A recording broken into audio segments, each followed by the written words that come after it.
नमस्कार. एक पूर्ण वाढलेलं मोठं झाड दरवर्षी साधारणपणे 20 ते 25 किलो एवढा कार्बन डायऑक्साईड वायू वातावरणातून शोषून घेतं. याचाच अर्थ 1000 किलो किंवा 1 टन एवढा कार्बन डायऑक्साईड वायू शोषून घेण्यासाठी साधारणतः 40 ते 50 मोठ्या झाडांची आवश्यकता असते.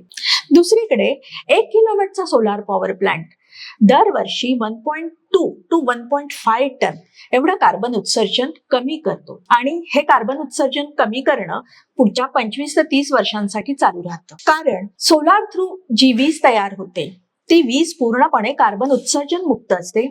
कार्बन आधारित इंधनांवरती ती अवलंबून नसते. त्यामुळे 1 किलोवॅटचा सोलार पॉवर प्लांट कार्बन रिडक्शनच्या बाबतीत जो परिणाम साधतो तो परिणाम साधण्यासाठी 60 ते 70 अशा पूर्ण वाढलेल्या मोठ्या झाडांची आवश्यकता असते. एवढ्या मोठ्या प्रमाणात झाडं लावण्यासाठी जागाही खूप लागते आणि ती झाडं मोठी होण्यासाठी 8 ते 10 किंवा त्याहूनही जास्त वर्षांचा कालावधी लागतो. तोच परिणाम 1 किलोवॅटचा सोलार पॉवर प्लांट तुम्हाला मिळवून देतो. याचाच अर्थ सोलार पॉवर प्लांट लावणे हा कार्बन उत्सर्जन कमी करण्यासाठीचा अतिशय सोपा, अतिशय स्वस्त, प्रभावी आणि दीर्घकालीन परिणाम साधून देणारा उपाय आहे.